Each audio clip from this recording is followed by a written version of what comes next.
So now we'll go over to, what are some of the problems builders face, especially around quoting? Because, this video is all about quoting and really making that quoting process a lot better and getting better clients and so on. So I guess, Lewis and I, we've written down a few points here. The two main problems being not clear on who the ideal client is. This is what we've been talking about. And then the other one is not having a process to quote. But let's just go into, I guess, not being clear on who their ideal client is. So I guess, would you like to take that one away? Yeah, look, in terms of once you identify who that ideal client is as part of that process, then it's about focus in terms of around strategy, how we're going to generate leads from those, given our ideal client targets. So this is where they really start, working with people. So whether putting strategies in place as part of that strategic plan. So out of that strategic plan will come a 12-month focus. What is a 12-month focus, given those clients we're targeting, and putting strategies around how we're actually going to go and target those ideal clients. So putting strategies in place, whether it's, there'll be various, obviously, strategies around. And again, it's working with people who are very good, people like yourselves, in terms of creating the content videos, so they can tell a story in terms of who they are, creating a story around their case studies, some of the clients they've done work for, and we know that works really well in terms of how Bizvideo is able to tap into that emotional connection to really show in terms of how a builder's dealt with that client and the process they've gone through, and what it's actually meant for the client. So showcasing that is I think is very powerful. We've seen it so many times in terms of some of the clients we look after, that we both look after.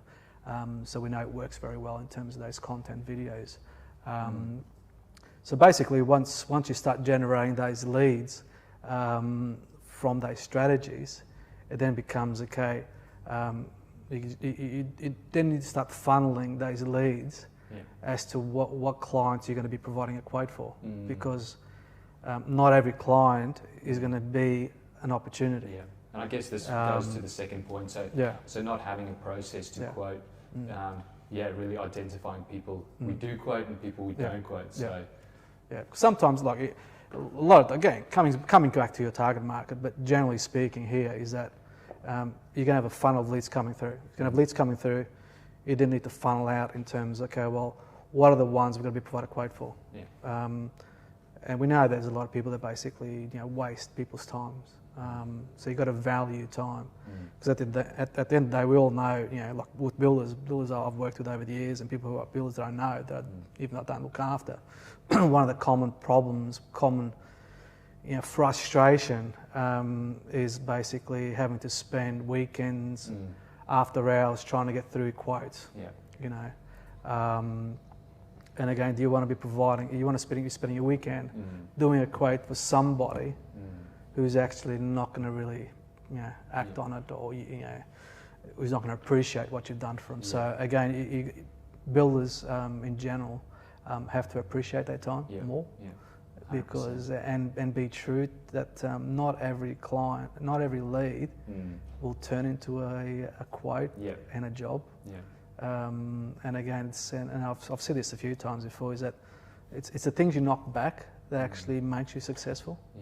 You don't have to take on everything, So in terms of the quote proposal that you put put in front of a client, they're the ones you said, okay, well, this is genuine. I do want to do work for this person, so I am going to give them a proposal. That's good. The flow on from that becomes in terms of, okay, well, am I generating an effective proposal, a winning proposal, when I do put the proposal in front of the client?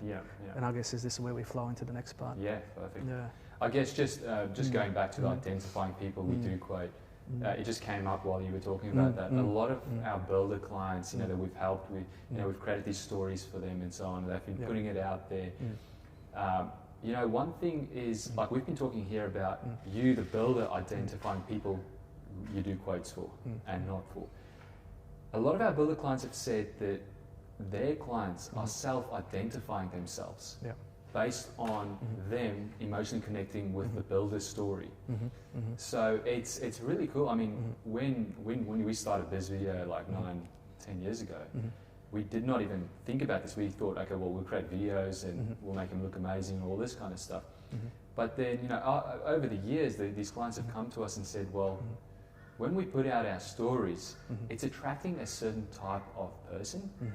And yeah, it's just great, because I guess what we're talking about there is really qualifying who are we going to work with and not. And I guess these days with the internet and so on, that qualification process starts way before you even know about that lead. So just thought I might add that. It's really interesting. Yeah, I totally agree with you. Through video, it does self-qualify. Even through referrals, in terms of if a client's referring you, you know, that might be a family member who wants to do a renovation, and you're getting referred that family member to you, it pretty much self-qualifies itself. I think the areas where it becomes harder is basically, you know, through the digital marketing side of things, if that's, you know, one of the strategies that you're using is in the digital marketing, and how they're coming through, because obviously got no background on those leads coming through. They're the ones you need to be very shrewd who you're going to be providing a quote or not to.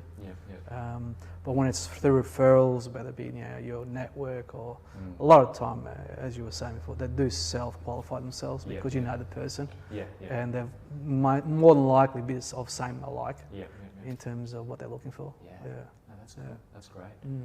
Just on that point, we'll be going to the next point pretty soon. What are some ways you believe, you know, from your experience working with builders, how can they better qualify? So let's assume the lead does come in. What are some things they can put in place that, number one, won't scare off people? Because I hear a lot of builders, it's almost like they've got a bad attitude. Like when people come in as a quote, it's like, oh, it's another quote, and go, no, I'm charging for my quote. So really putting a negative vibe, it's a really technical word there, but a negative vibe on the whole situation. And I'm not sure, like, you know, at the start of this process, you know, you're trying to win over people's trust, and you're trying to get them to know, like, and trust you, and all those kind of things. So what are some positive type of processes or something you can put in place to, you know, still qualify people and unqualify people, but keep that positivity and that attitude positive? Look, in terms of, there's a few things you need to put in place to basically, you know, filter out the ones that you're not going to be providing for. And so those things could be around in terms of, okay, well, you need to know exactly, budget for starters, you know, that you need to know what budget you're working to. So if they're fair thinking about doing it, they need to provide you, that budget. So that'd be one. The second one would be around in terms of what are you looking for from a builder? That you know, the builder that you're looking for, do your work. What does that look like? Well, you know, what are some of the key elements around it? You know, is it time critical? That you want to basically, if you want it done tomorrow, well, you know, the builder can pretty much say, look, I can't do it tomorrow. But they might be able to provide a contact, another builder that they know that does similar quality work. So I think having some of those things, like, you know, budget, what's your time frame around it, what are some of the specifics that are important to you, you know, in terms of, you know, where you've got to probably move out of your house, for example, you've got to rent somewhere. It's obviously going to be time critical, because obviously you have costs involved in terms of rent and so forth while you have to be out of the place. And because given those, I think that it will give you an insight in terms of who that client or possible client is. And I guess it comes back to, like, what are some of the attributes of your ideal client? If you have your ideal client and you've listed, like, these are some of the attributes. Exactly. Well, when you're qualifying someone, you're trying to see if they've got the same attributes. Is that what you're saying? Spot on. Spot on. Excellent. Like, you know, coming back to, you know, I said, what are the things that are critical to you? You know, they'll say that, well, you know, we're very time poor, because we are professionals, we're time poor, we really need good communication and be very aware what's actually happening, but knowing that we're very time poor. So we're not going to be chat with you every day because we're time poor, but we want to know exactly where things are at. So again, it becomes more effective, good communication rather than waffling for the sake of waffling in terms of with the client, given that they're time poor. So in those key, what are the key things that are important to them that I mentioned before, they'll tell you what those key things are that are important to them. and from that info you'll be able to again filter out the ones that you do want to work for and the ones you don't. Yeah. But yeah, I agree, totally agree with you. The attributes you put down in terms of what the ideal client is. Yeah. You're basically ticking, okay, well, pretty much meets those things. That's great. And filters that. Yeah. Yeah. And I guess when it comes to the stories that we create for our builders, you know, and it comes back down to authentic stories. So when one of our builder clients, when we create a story for them, that story reflects them. We don't try and fake anything. If you have an office, let's say, that looks like this, we're not going to try and put you in let's say a serviced office space that's, you know, a little more professional looking and all that stuff, because it's not going to reflect you as that person. So, and that comes again back to the qualification process. Once you have this story, the same thing is happening on that subconscious level on the prospect's mind. They're sitting there researching, watching, looking at builders' websites, looking at the videos if the builder has a video, and then, you know, they are literally ticking off, yes, this is my perfect builder, because subconsciously they've got those attributes of this is what the builder should look like. Yeah. So it's really about putting your best foot forward. Exactly. And again, I just really want to focus on your story has to be authentic. Don't try and fake it. Trust me, it never works.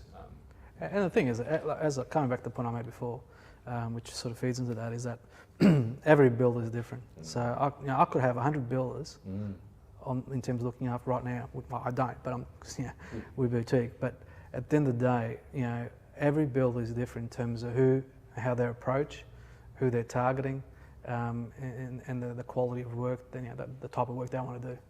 So again, every builder is different, and I guess in the video, this is where it really highlights who they are as a unique builder in terms of what they're about and what they do, and what the typical clients they want to look after. Yeah. So yeah, that's the beauty about it. Like I said, yeah, it's if people are fair thinking about builders are fair thinking about their business, it's about finding that unique point of difference and then highlighting in a video to showcase that. And one thing we've found is most of the time that unique difference has nothing to do with what you do. So it's not about your projects. No. It's not about even your process or anything else behind that. You know, that's just what we've found, you know, working with multiple builders and other businesses in other industries. Yeah. At the end of the day, it's not about the product. No. And that's the crazy thing. Yeah. And I guess as business owners, all we do every single day is we're doing what we are doing. So we think that is important, and that's what we need to show. It's not. It's almost like just putting a mirror in front of yourself. That's what you have to show. Yeah.